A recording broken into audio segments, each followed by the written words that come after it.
ಬೀದಿಗೆ ಬಿದ್ದರು, ಕಾಡಿನ ಮಕ್ಕಳು ಬೀದಿಗೆ ಬಿದ್ದರು, ಅಯ್ಯಯ್ಯೋ ಅಯ್ಯಯ್ಯೋ ಅನ್ಯಾಯ ಅನ್ಯಾಯ.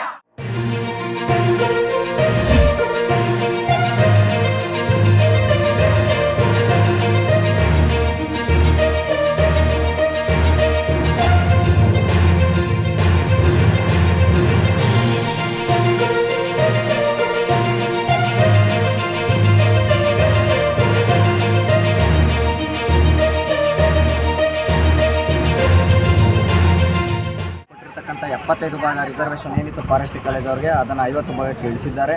ಹಾಗಾಗಿ ನಮ್ಮ ಎಲ್ಲ ಕಾಲೇಜಿನವರು ಸೇರಿ ಅರಣ್ಯ ಮಹಾವಿದ್ಯಾಲಯದ ಶಿರ್ಸಿ ಅವರು ನಮ್ಮ ಫಾರೆಸ್ಟ್ರಿ ಕೋರ್ಸನ್ನು ಮಿನಿಮಮ್ ಕ್ವಾಲಿಫಿಕೇಷನ್ ಆಗಿ ಮಾಡಬೇಕಂತ ಹೇಳಿ ನಾವು ಪ್ರತಿಭಟನೆಯನ್ನು AC ಆಫೀಸ್ ಮುಂದೆ ಮಾಡ್ಕೊಂಡಿದ್ದೀವಿ. 3 ದಿವಸ ಅನಿರ್ದಿಷ್ಟ ಅವಧಿಯ ಘೋಷಣೆಯನ್ನು ಮಾಡ್ಕೊಂಡಿದ್ದೇವೆ. ಈಗ 3 ದಿನ ಕಾಲೇಜಲ್ಲಿ ಸ್ಟ್ರೈಕ್ ಮಾಡಿದ್ದೀವಿ. ಇವಾಗ ಮತ್ತೆ AC ಆಫೀಸ್ ಮುಂದೆ ಇವತ್ತು ಸ್ಟ್ರೈಕನ್ನು ಮಾಡ್ತಾ ಇದ್ದೀವಿ. ಸುಮಾರು ಇವಾಗ 250 ವಿದ್ಯಾರ್ಥಿಗಳು ಈಗ ಸ್ಟ್ರೈಕಲ್ಲಿ ಕೂತಿರೋದನ್ನು ನೋಡ್ಬೋದು.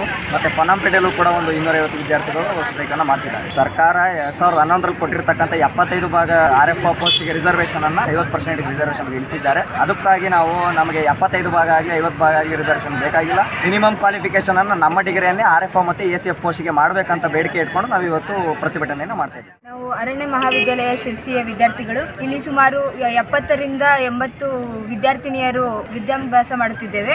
ನಾವು ಅರಣ್ಯ ಇಲಾಖೆಯ ACF ಹಾಗೂ RF ಹುದ್ದೆಗಳಿಗೆ ಅರಣ್ಯಶಾಸ್ತ್ರವನ್ನೇ ಕನಿಷ್ಠ ವಿದ್ಯಾರ್ಥಿ ಮಾಡಬೇಕೆಂದು ನಮ್ಮೆಲ್ಲರ ಬೇಡಿಕೆಯಾಗಿದೆ. ಇದು ನಮ್ಮ ಹಕ್ಕು ಅಂತ ನಾವೆಲ್ಲ ಭಾವಿಸ್ತೇವೆ. ಹಾಗಾಗಿ ನಮ್ಮ ಹಕ್ಕನ್ನು ನಮಗೆ ಒದಗಿಸಿಕೊಡ್ಬೇಕು ಅಂತ ನಾವು ಸರ್ಕಾರದಲ್ಲಿ ಮನವಿ ಮಾಡ್ಕೊಳ್ತೇವೆ.